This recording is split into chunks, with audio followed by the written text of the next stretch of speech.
Welcome to Get Your Spirit in Shape, United Methodist Communications and UMC.org's podcast to help us keep our souls as healthy as our bodies. I'm Crystal Cavanis. You may have heard the Bible stories of the likes of Esther, Deborah, and Rahab. Have you ever considered that by taking a deeper look into their lives and circumstances, we may find clues for healing our own pain? The Reverend Sherry Cothran has written a book that looks at these wild and holy women of the Bible and invites us to resurrect their ancient stories in an effort to untame certain parts of who we are. Reverend Sherry Cothran, welcome to Get Your Spirit in Shape. Thank you. It's great to be here. So I have so many questions and things that I want to talk to you about. So let's jump right in. Your new book, Wild and Holy Women of the Bible, when I first heard that title, it just really captured my imagination. So how can stories of these wild and holy women, as you call them, lead us to find ways that we can heal ourselves? So one of the reasons I titled it Wild is because I feel like so many of the stories that really portray women as leaders, as people who are speaking God's word, happen in these sort of off-grid wilderness regions of the Bible that we really don't go into very often. And it's there where women's stories really come to life. And over the past few decades, female Bible scholars have really resurrected these stories by going in and finding that so much of the interpretation that has been done has really either hidden the voices of women who acted as prophets, as warriors, as military leaders, as women who were really important in finding the way in the wilderness of faith. And as their stories are resurrected, and as we read these stories, something in us awakens, particularly with women, particularly the pieces of our stories that we may have felt we've had to hide because we may have been taught that we were supposed to be inferior or we were put on the earth, to serve the purposes of male authority and things like that. And that certainly has been a lot of our traditional Christian doctrine for hundreds and hundreds of years. But interestingly, what female Bible scholars are finding is that this isn't really God and this isn't really Bible. So these stories really take us on a healing journey because they help us to see that God has created women as whole people in the image of God and that we are equipped and expected to lead. And certainly God's people in the narrative of the Hebrew Bible, Old Testament, shows that people are expected to follow women's voices. And so it just creates a paradigm shift in the way that we see ourselves and others. And speaking of that paradigm shift, one of the concepts that you present is thinking of God with these attributes that we would normally consider feminine. When we think of who God is, to put those characteristics to God. Can you talk about those for just a minute?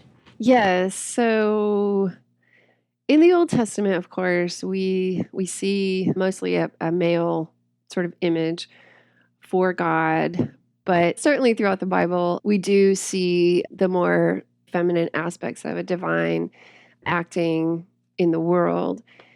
I haven't fully worked this out. This book is mostly just about women's stories and women following God's voice and God's call to fully lead God's people. However, there is a really interesting section in Proverbs 8 that is woman wisdom, the presence of God on earth. We often say in the Christian tradition that the Holy Spirit is the presence of God on earth. And certainly there's a lot of scholarship about that being a feminine presence. But in Proverbs 8, we find woman wisdom, who is this partner of God before creation, and she is dancing before God, she says. She is building a house of wisdom on earth. She's a master carpenter. So I find it interesting that they put the feminine as a master carpenter, and she is constructing a house of wisdom on earth so that the children of humanity can enter in and hear God's voice and find their way and not get lost.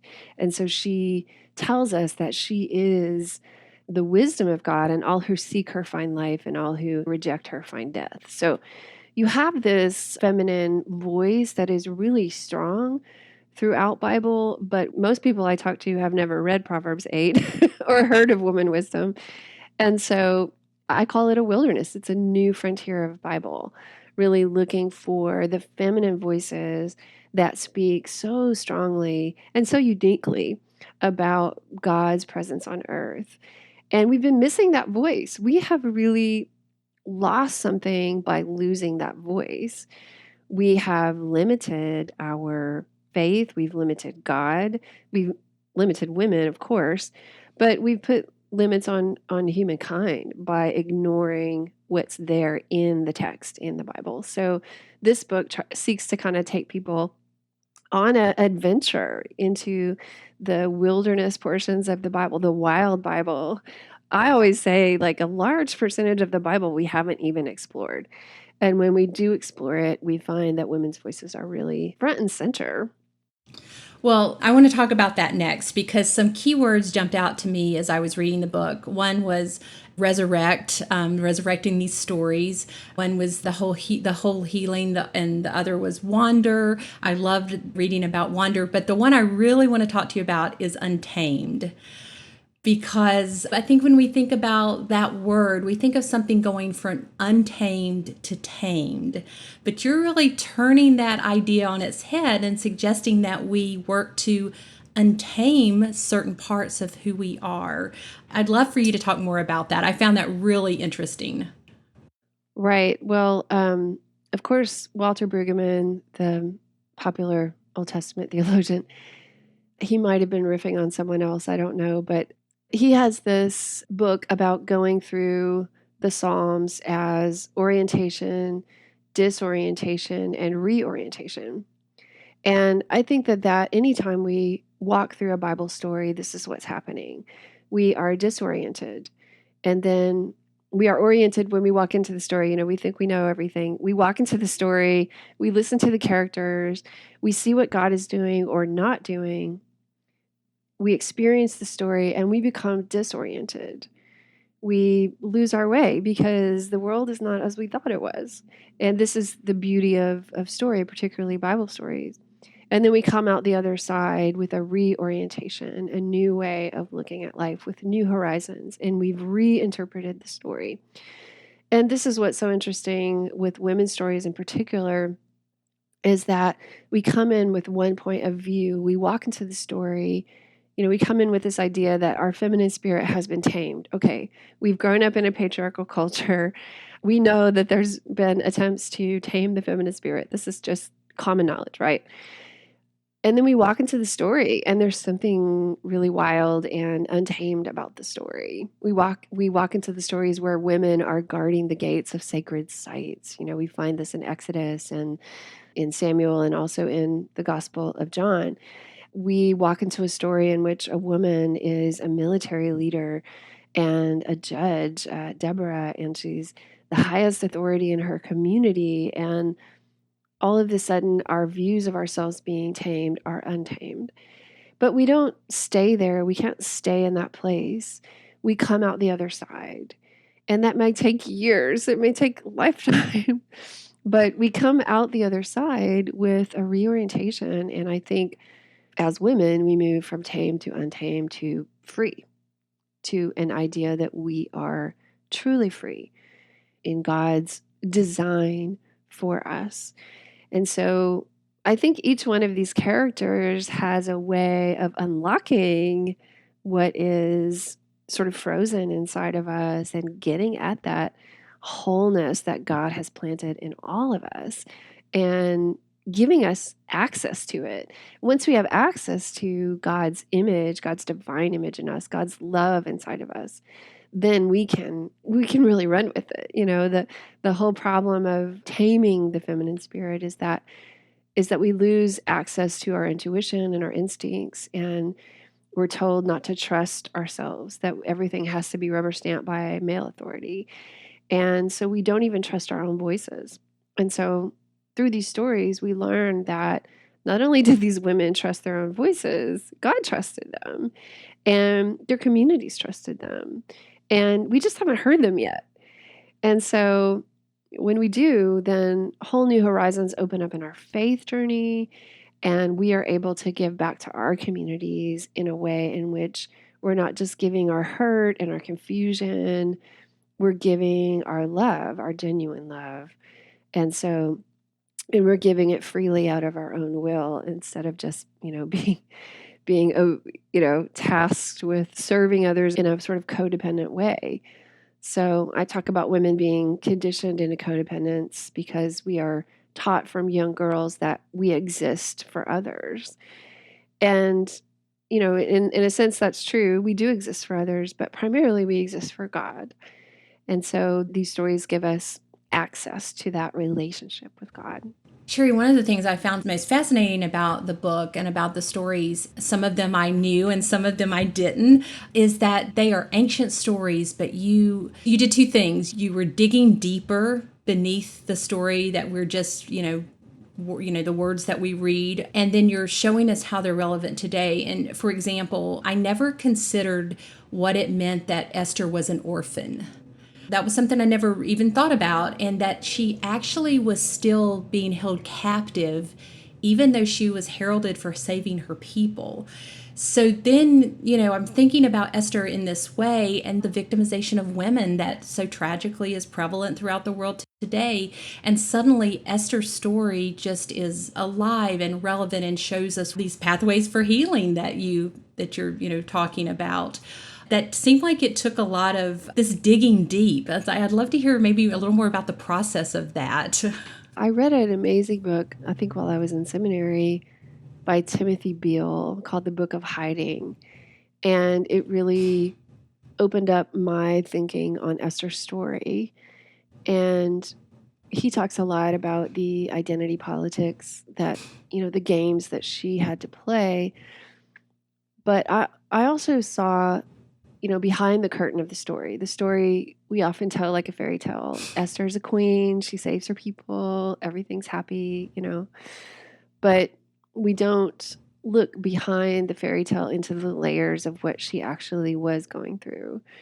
That she was abandoned. She was abandoned as an orphan, and then she was abandoned by Mordecai because she had to go into this mandatory beauty contest. The story tells us that the girls were rounded up by soldiers by force to go into this, so they didn't really have a choice. So you see that throughout the story, she has to respond to situations in which she has very little choice or agency. She does use her agency. I watched this documentary on women in India who are put into these sex trafficking rings, and they can't get out of them. So what they do is they try to organize within them and educate women on how to have as much agency as possible while they are captive.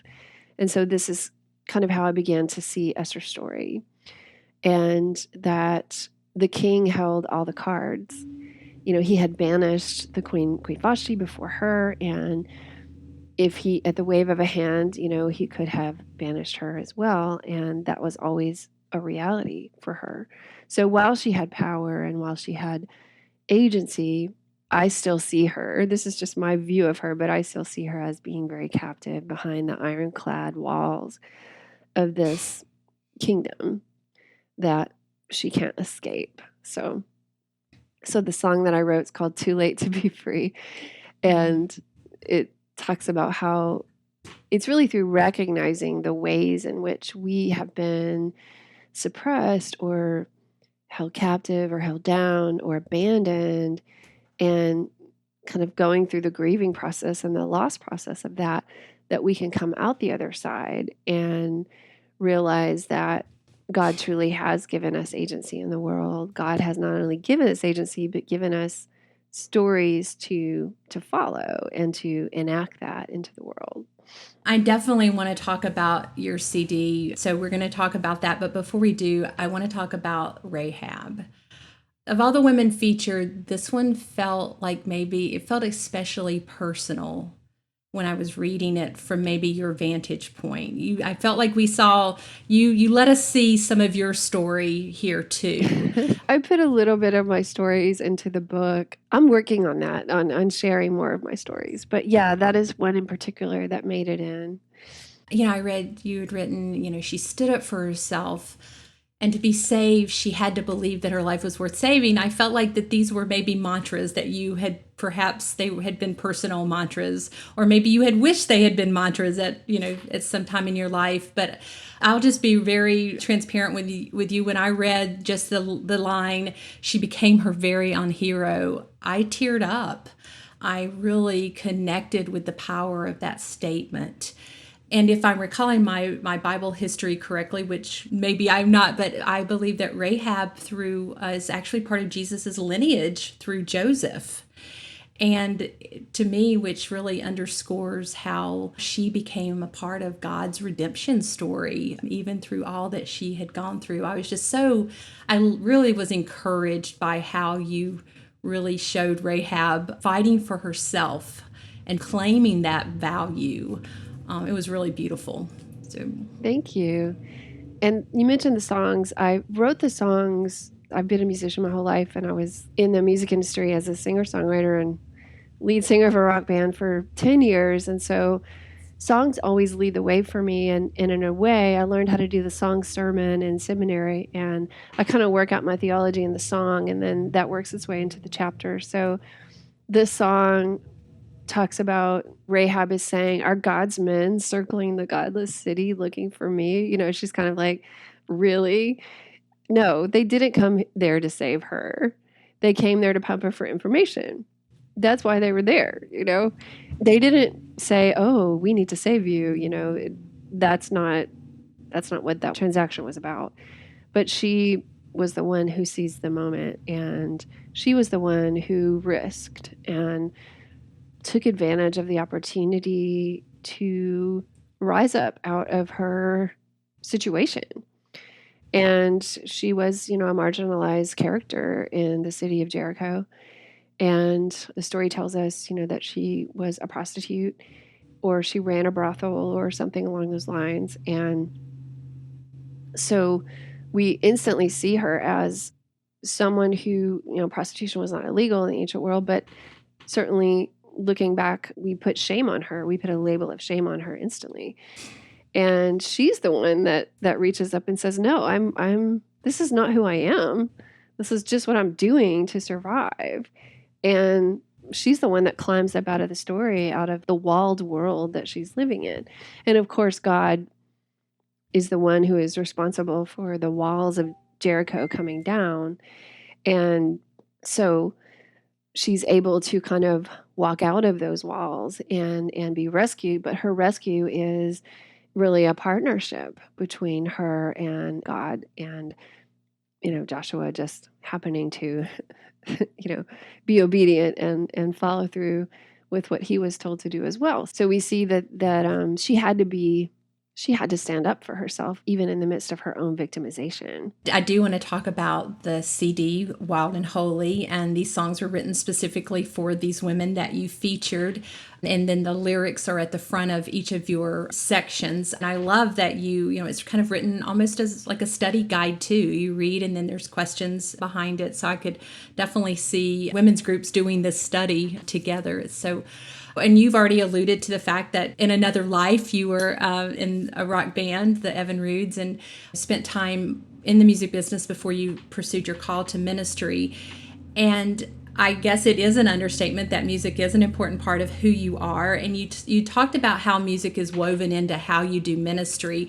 I read an article online that said sometimes you sing you stand up when you had a congregation, you would start singing to them as a way to preach. I just found that fascinating. One, that seems really bold, but I want to hear more about why you feel like that is an effective way to maybe connect with people. Well, it's an old tradition, the singing preacher. That goes way back.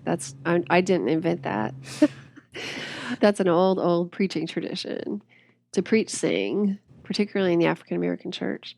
So that is not something that new. However, yeah, it's just a natural part of who I am. My husband will tell you, I walk around, sometimes I sing through the day, or sometimes I speak through singing. So it's just kind of a natural thing that I've always done since I was a kid. I would walk around singing show tunes from Annie when I was a little girl, and all my friends would just, that's Sherry. So yeah, all my singer friends do the same thing. So I know I'm not odd. Well, I don't think it's odd, and it may not be new, but I don't think it's happening in churches everywhere around the world. So I think it is unique for you. Well, now my bishop, Bishop McAlilly, he would always start our meetings with everyone singing a hymn together a cappella, and so I think it's always a wonderful way to get people to breathe differently and breathe together, and singing is awesome. So. Yeah. Well, and the songs are beautiful. They're really Thank beautiful you. songs that you've written. I definitely want us to talk about your nonprofit, Beloved Woman. But I say Beloved Woman, but then when I looked at the logo, it says Beloved Woman. It looks like, it's more of a kind of a command to take that love on. I saw that some success stories. The one I was looking at particularly was Crowns and Heights, this beautiful woman who has this business of making crowns. And there's such stories of empowerment through your nonprofit. Tell us more about that. We work with women who are financially disadvantaged to help them start small businesses.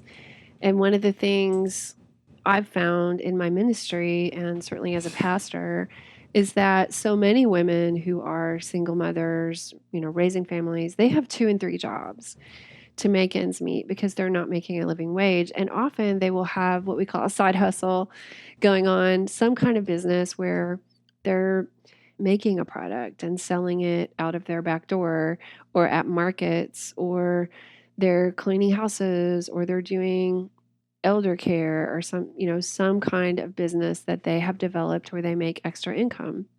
And we call them underdeveloped businesses. And so we basically put them through a 9-week Beloved Women Academy, and they learn everything of how to develop their business, everything they need to know, basically, including marketing and actually getting a website at the end of it. And from there, we stay with them for 1 to 2 years while they get these businesses going, because you can't just do a launch and then, toss them out. It won't work. So we have support groups. We meet twice a month, and then we also have them work with a one-on-one mentor. And this is usually a woman who's started her own business. And then we just walk with them as they put more framework and structure around what they're doing. And then we have markets occasionally, so they get to expand their community and network. And it really is a wonderful thing. My vision was that we would have just a beloved woman community of women helping women, and that's what it's turned into. We're in our second group. We started during COVID, and now we have a larger group of women that are meeting together. And one of the things they tell me is that it's really the women supporting women that encourages them and gives them that accountability, because it's a hard thing to do. Taking a small business and making it work is a very, very hard thing to do. But we can do it together. And so that's what we're learning, is that as we spur one another on and encourage one another, we make progress. And that's really exciting to see. And so we do a group in the spring semester and a group in the fall semester. And we're setting up right now for fall semester. And the book, by the way, the Wild and Holy Women of the Bible book, actually sponsors Beloved Woman. So if you buy it on the Beloved Woman website, 100% of the proceeds from the book go to the nonprofit. So if you're thinking of doing this as a study, go to the website and purchase it. And that way all the proceeds go back into the nonprofit. That is wonderful. What a great group and a great resource, and so important. I have just a couple more questions. One is, I want to, as we finish up, is there something we didn't talk about that you had wanted to mention or want to elaborate on some part of our conversation today? I think it's been great. I wouldn't add a thing, just that I'm really happy that the UMC has this podcast, and I'm really grateful to be part of the United Methodist Church. I've been ordained since 2013 and served churches since 2008. And it's taught me so much and just sustained me. And I've been so grateful for every congregation that I've worked with. And it's just been a wonderful journey. So I know crazy things are going on in the UMC, but at the same time, we have such an amazing legacy and such amazing work still to do together. And so I'm really grateful for the church and grateful for this podcast and for the work that you're doing. So thank you. Thank you. Sure. Well, the last question we ask all of our guests is, how do you get your spirit in shape? I have a daily prayer practice that I do, and I do a lot of deep breathing, and I also practice just simple yoga at home each day.